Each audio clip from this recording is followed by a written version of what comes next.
Does your board seem to turn too much when you're paddling?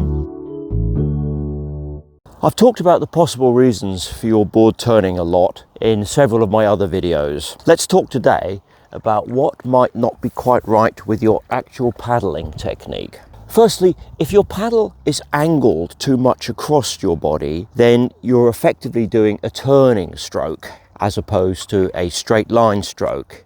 It is important to try and have your paddle as vertical as possible. When your paddle is vertical, the power is pulling the board forward. When your paddle angles, it becomes a turning stroke. Getting your paddle vertical is actually surprisingly hard. I've talked about that in other videos. You do really need to work on it.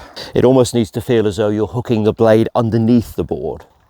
The next point is that it really needs to feel as though you are pulling yourself forward with your paddle rather than pushing yourself forward.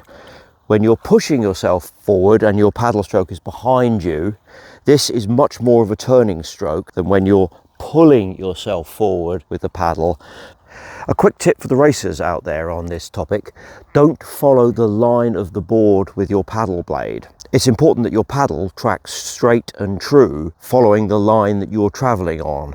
Don't let your paddle blade follow around the curve of the nose. Otherwise, you are effectively doing a turning stroke. It's also really important to ensure that your paddle blade is fully in the water.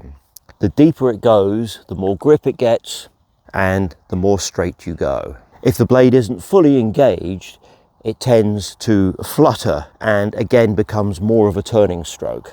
Okay, I hope you found this useful, and as mentioned, it really should be watched in conjunction with all the other videos I've done on how to hold a straight course when you're paddling.